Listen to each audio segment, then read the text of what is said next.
We're making a start here with a Woodlands Wishes little treat box. So this is our stamp here. It is a large stamp and it actually creates a triangle. So I'm guessing from the design that it's supposed to be more like a Christmas tree or a tree.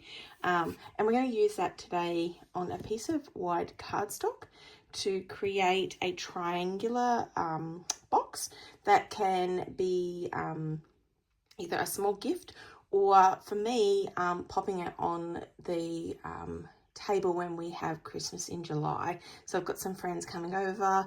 We're doing all the big roast meal and trimmings and nice desserts and just having a nice get together. It is winter here in Australia, so it's a perfect time for us to do that. So the very first thing I'm going to do is I'm going to take a piece of basic white thick, and it is going to be 11.6 by 26.6. So it's not quite a half an A4, it's a little bit of a different size to that. The other thing that we're going to do is we're going to use a ruler today. So I obviously have already cut this, and then I've scored it in half here at 13.3. The next thing that we're going to do though is use our ruler. We are going to find our half mark, and this might be a bit hard for you to see on a video.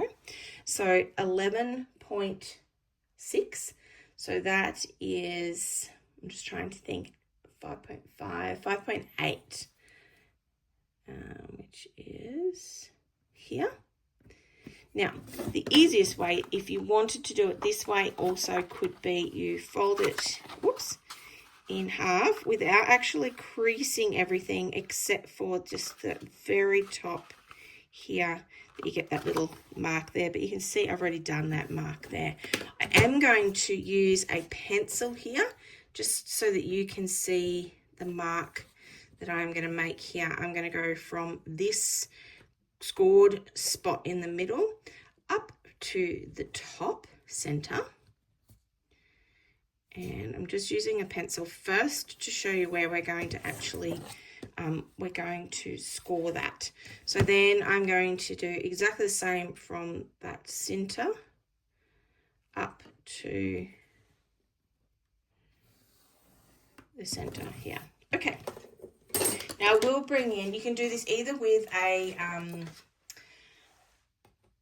sharper or sorry, like a scoring pen, scoring implement, and you can score on those lines, or I am going to bring my trim in because it is easier, and I'm just going to put them on an angle here so you can see that one mark here is in the channel and the top section is also in the channel there.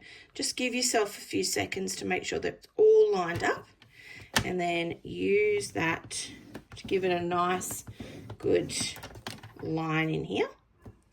Then you're going to do exactly the same for this one. Line them up, make sure they're nice and in those channels, and then give that a go here. Now this is going to be the inside, so it doesn't matter that these marks are here.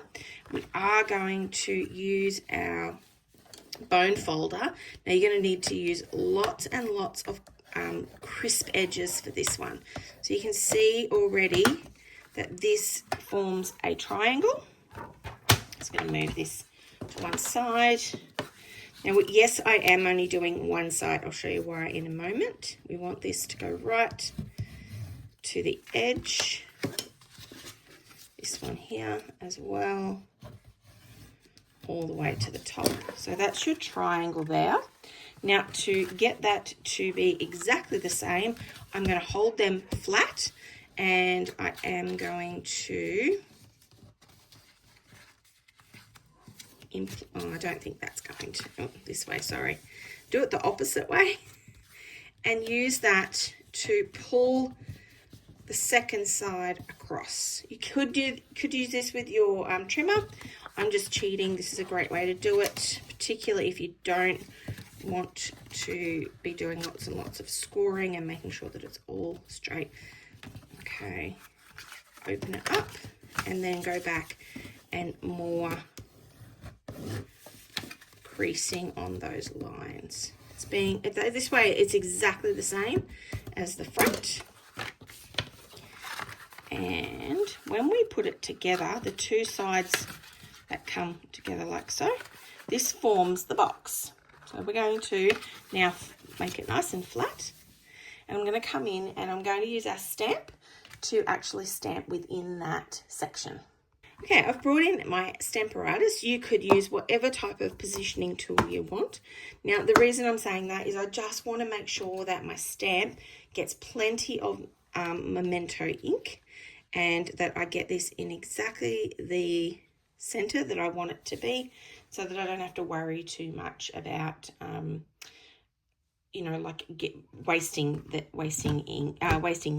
cardstock if it didn't actually fit into the section that is the center. So this here, I'm going to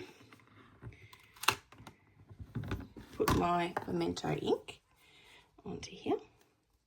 Now this, I did start, when I did this the very first time, I actually used it on a piece of coloured cardstock and didn't do a lot of colouring in it. And that actually is a really nice finish. But look, for this particular card today, I'm going to do some colouring. So when I do get around to doing the colouring, I will use all the colours in my Stampin' Blends, and I'm going to speed this up so that you'll be able to see it. So give me a second and I will get all my colours out and then we'll make a start. Okay, so we've got a selection of colours here that are going to suit our image. These include Real Red, Peaceful Pine, I've got Smoky Slate and Grey Granite. We've got Crumb Cake, Cloud Cover, which is a great colour to have more of a neutral colour. We've got Ivory, we have Golden Glow, and we have Pecan Pie as well. So watch as the colour comes in as I do all my colouring. You can do however you like. You might enjoy colouring with watercolour pencils instead. It might be something that, because they're quite small images and small spaces, you could probably even do some watercolour as well with either a aqua pen or a blender pen. So choice is yours. My choice at the moment is to do Stampin' Blends, and I've got lots and lots of them. I kind of wish I had other brown colours, but all you have to do is mix. That's why I've got quite a few of these greys and like Crumb Cake, and I actually mix those with the darker colours, including that Golden Glow. If you blend them really well, you will get a really nice variant of colour.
So this is the beginning of our box now. Lots of colouring.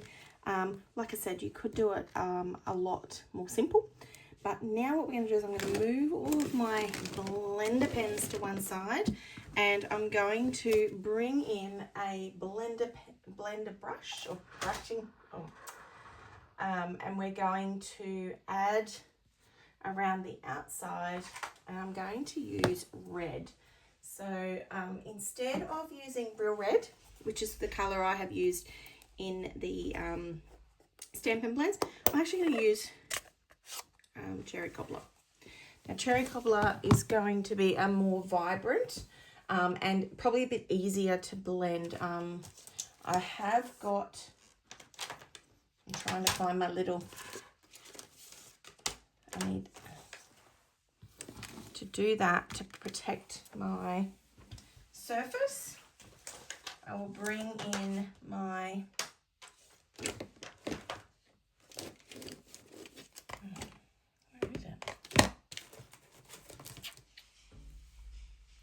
right, so we're going to use our blender brush and some Cherry Cobbler. I've got a little bit of acetate here that I use to protect my surface when I do this. Now, in order to do this, I'm just going to do, for the moment, I'm just going to do the triangular section.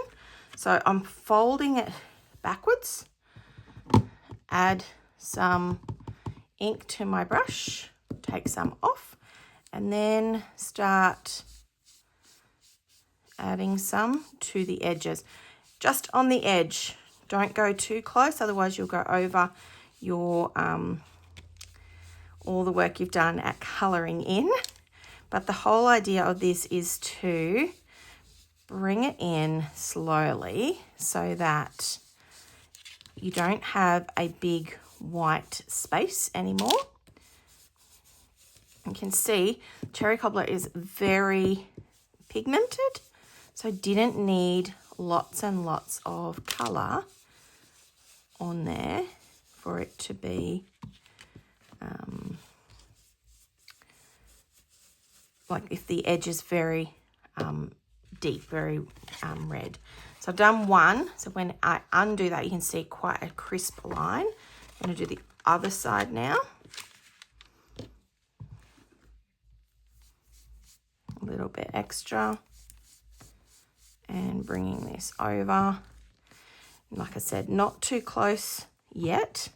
We will get a little bit closer as we go, but so you can get a little bit closer to the image as you get closer,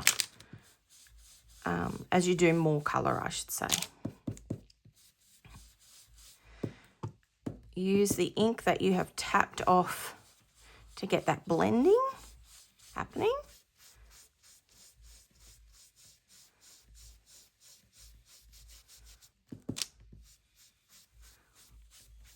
And take your time.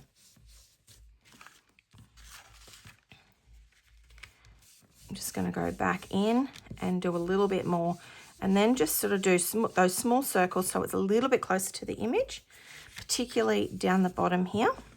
And then to do the next part, I'm going to fold the bottom and do the bottom as well.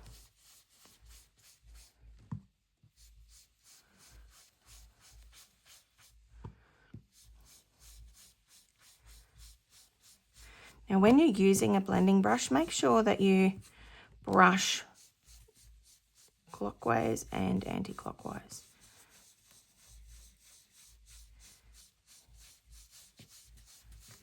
Okay.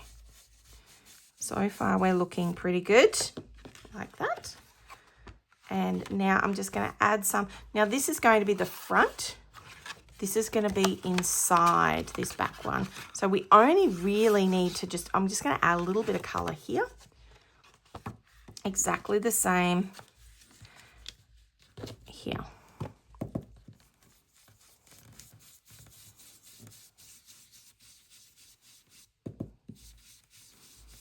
Just on this edge here. Not on the not on this section, just this section here. Making a fair bit of there. You can see quite a good crisp line there. And then for this one,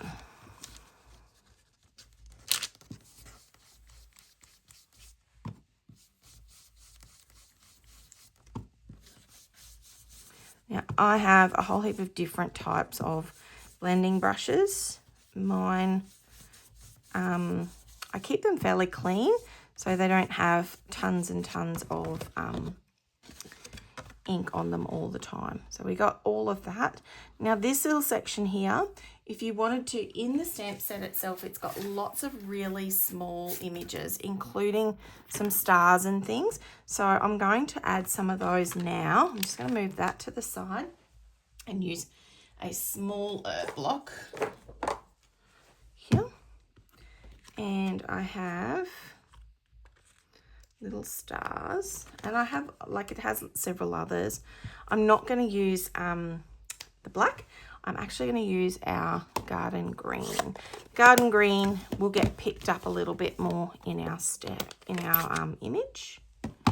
So this is just finishing off this edge that you do get to see.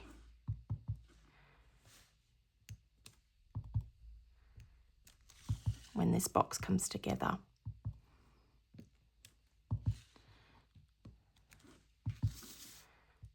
And I try to rotate the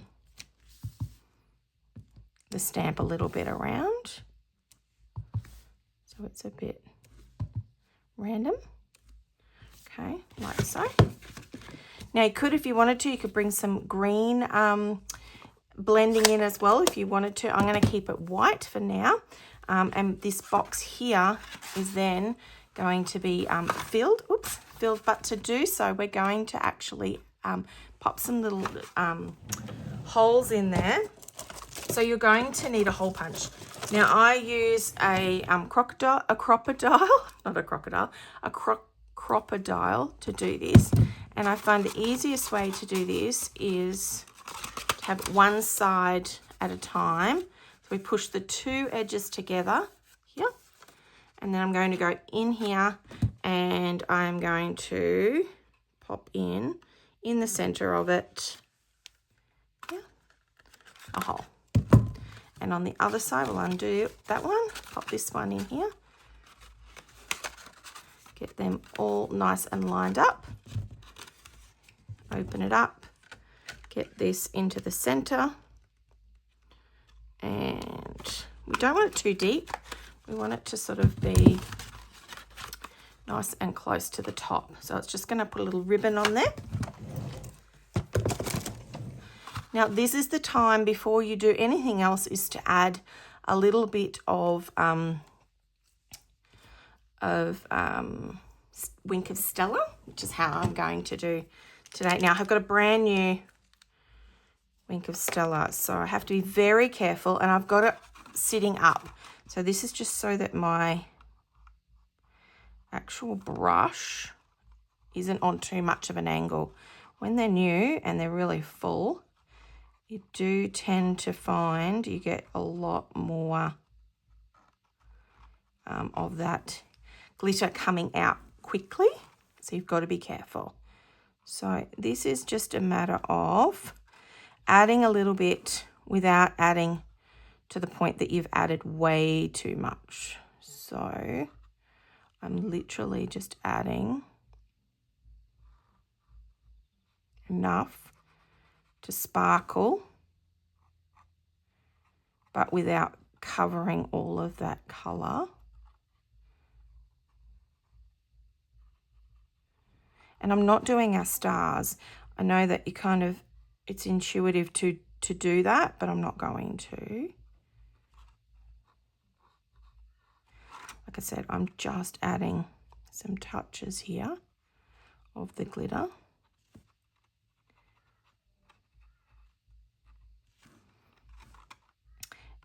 And I love the fact that there's a really fine edge on here,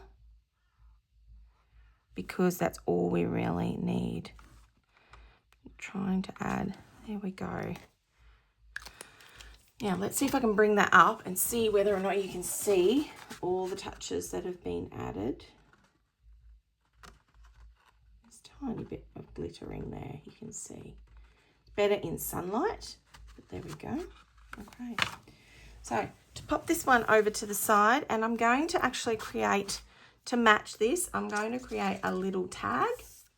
I'm going to just use my matching garden green, and this is going to be a tag, a very skinny tag at that, and it's going to, I'm using Sending Love and Joy This Christmas. So to do that, I'm going to do some embossing, and I'm going to leave a little section here where I will add my punch hole punch, and I'm going to,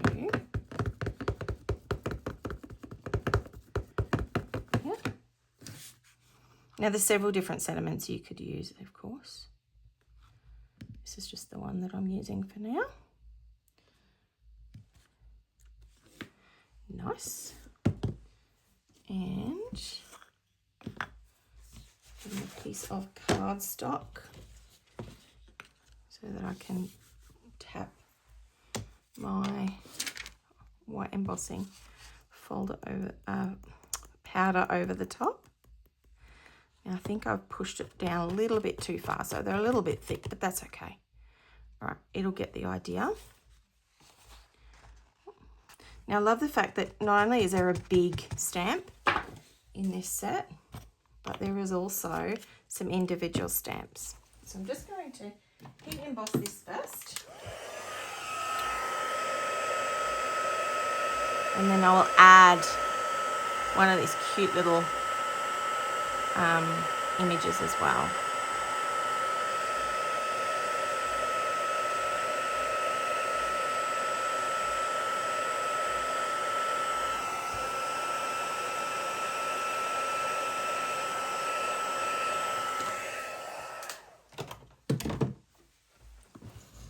Heat embossing never gets old. All right, I have a cute little, I think it's a hedgehog. He has not been in that image, in the original big image, but I have got a few others here. So I'm gonna have a quick go at doing probably our little deer. I'm just grabbing my colours again. I'm going to not do it exactly the same, but similar.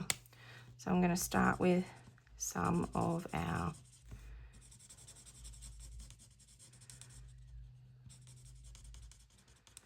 this one is, I think, petal pink. Yep, petal pink. Just to give it a nice base, and then I'll do my blending over the top. So the next one is crumb cake, and I'm going to use darker crumb cake first. Oh, I've got the lighter one. Darker.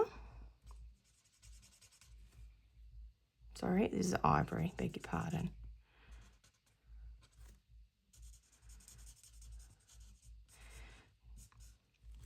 Ivory is kind of, for me, it feels a bit like a mix between petal pink and crumb cake. It's a really nice blend if you're looking for these lighter colours.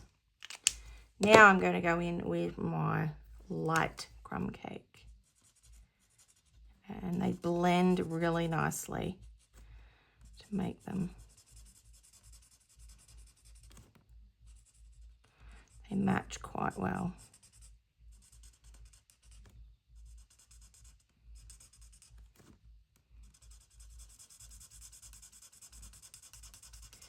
Looks like my crumb cake is running out ever so slowly. I think I've already got a spare sitting on my shelf because it's a colour that I use a lot. I'm going to use my grey. I've got a light grey here, and it's just going to add a little bit of depth into some of the sections here. Now, like I said, this is a different, totally different deer colour than the first one that I did, and that's okay too. All right, I'm going to cut that one out because he's only little. Wait, give me a second. Try and get him fairly close so it's not too close of a white border. Sometimes when I do little images like this, it's a fairly large border around the outside, but for this one I want it to be only very minimal, which means concentrating even more than what I normally do.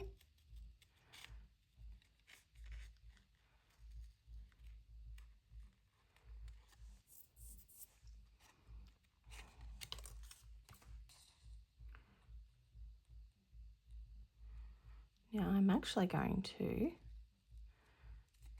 cut off the antlers as well.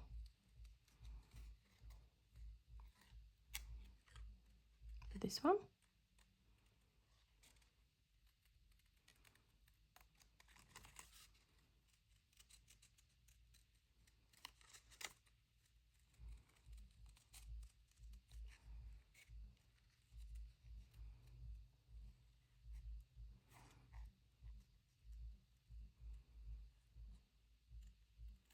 Gives me a second. I am concentrating, so it's hard to talk and concentrate at the same time. If you have this stamp set and you weren't sure what to do with it, there's a couple of different ideas that I've got coming up or will be on my channel. So this, obviously the box was one of them. Okay. Like I said, this little one here, I might just trim him back a little bit more so it's not so white. Of course, your other option is to go around that outside area and use your brushes, your blending brushes, or your Stampin' Blends, and you can add like a background that matches your cardstock a little bit better. I'm not doing that for today. Just going to trim it back a little bit more here. No dies for this one either. Kind of would have been nice for some of these little tiny images, but that's okay. All right, I've got two, and they look very similar, very, very similar. So let's change it up a little bit by adding a little bit of that golden glow, which I've got here, in here, just to make them a little bit more golden. There we go. And I think that's what we'll do here. That will be nice and set now. So I am going to go back in with my Crop-A-Dile. Going to add, oops, a bigger one, this one, in the center.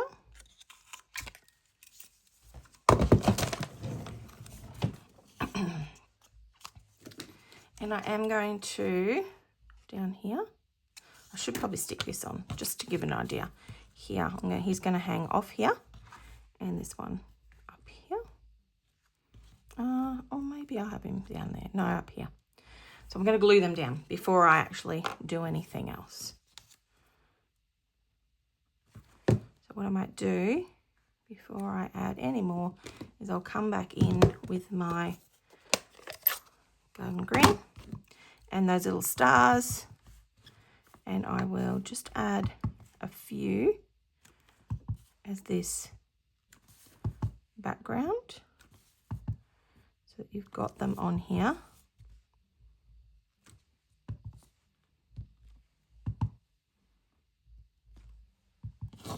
Just a few like that. Okay, cute. Then I'm going to put this one on, and to do that I'm going to add a dimensional dot or two. They will fit, one there and one up here. Squeeze them all together, and that will fit nicely here, like that. Okay, and then in order to do that, I'm just going to trim it back ever so slightly there, and I'm going to add a little banner cut.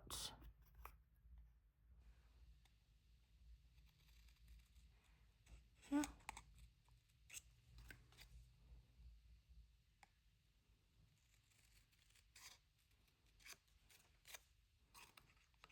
Which is cute. There, like that. And this is going to just come off the edge here. So I am going to have it off here. In order to do that, I would like to get my, just a little bit of a, use the edge of our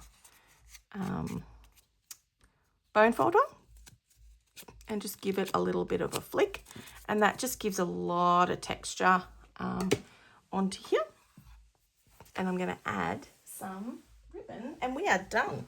So the ribbon that I'm going to use for this one, of course it's gone missing now, oh dear, is gold. Here we are. It's an older retired one, but it does match in beautifully. So in order to do that, first of all, I'm just going to go through each one of these sections here without tying it up. So up to you, whatever you want to put into this box. Be a great idea if you wanted to add in your own little like a cracker, like some jokes and some lollies, or a little hat, something like that would be fun. And to do it up, it literally is just a you can just tie that in a knot, and then I'm going to actually add my little hanging I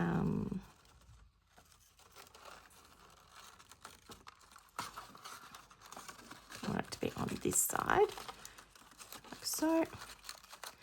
And I don't want it too tight. So in order to do that, just make it nice and loose. I'm adding my little bow here. Whoops, a little bit too big. Okay, there we go. So it does kind of sit like that. Now let's see if I can bring it up closer to you so that you can see. Like I said, again, you could go back in and add a little bit more. I think I've done it with this little one where I've got some extra Winker Stella, and that's the little box.